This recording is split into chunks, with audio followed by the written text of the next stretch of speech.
Toutes les résistances ne sont pas les mêmes. Il existe différents modèles qui sont caractérisés par une série d'anneaux de couleurs. Ici, nous avons marron, noir, rouge. Pour celle-ci, nous avons 3 anneaux de couleur jaune, violet, marron. Celle-ci ne disposait pas d'anneaux de couleur. Si je remplace cette résistance par celle-ci, ou plutôt par l'autre, nous constatons que l'intensité est devenue plus faible. La lampe ne brille pas. Pourtant, un courant passe, puisqu'il est mesuré par l'ampèremètre. Cette résistance a une valeur trop élevée.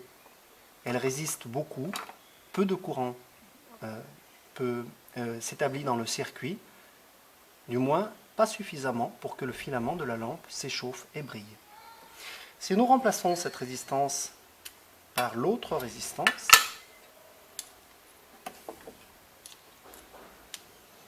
nous obtenons une valeur encore plus faible. Cette résistance est donc plus forte que celle-ci, qui est plus forte que celle-ci. En fait, nous allons classer les résistances par une grandeur que l'on va également appeler la résistance, qui sera mesurée en ohms. Le mot résistance veut donc signifier à la fois le dipôle qui résiste et la grandeur qui mesure l'aptitude de ce dipôle à s'opposer au passage du courant.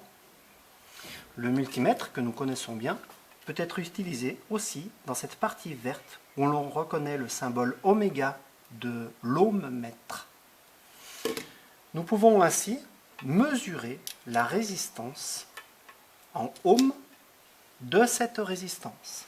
Nous voyons ici 0,035 kilo-ohms, ce qui correspond à 35 ohms.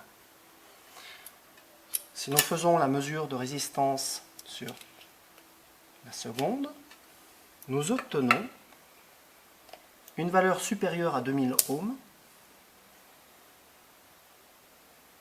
Nous obtenons 2,5 kilo-ohms, soit 2500 ohms.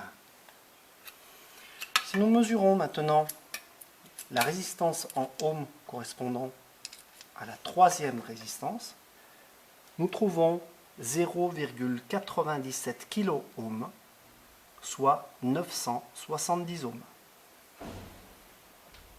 Il existe également des résistances variables, que l'on appelle des potentiomètres. Si nous branchons cette résistance aux bornes de l'ohmmètre, nous pouvons constater que la valeur change lorsque l'on tourne le petit bouton. La résistance passe ainsi de 0 à 1,1 kilo-ohm, soit 1000 ohms. Si nous plaçons ce potentiomètre ou résistance variable dans le circuit, nous constatons que la lampe peut passer d'un éclat maximal, correspondant à une résistance nulle et 256 mA, à une valeur qui limite le passage du courant à 123 mA et un éclat faible.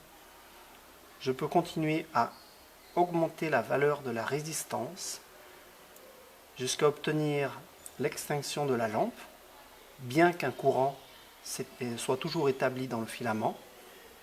Je continue à augmenter la résistance, l'intensité baisse de plus en plus, jusqu'à devenir quasiment égale à 0 mA, où nous notons ici quand même encore 5 mA.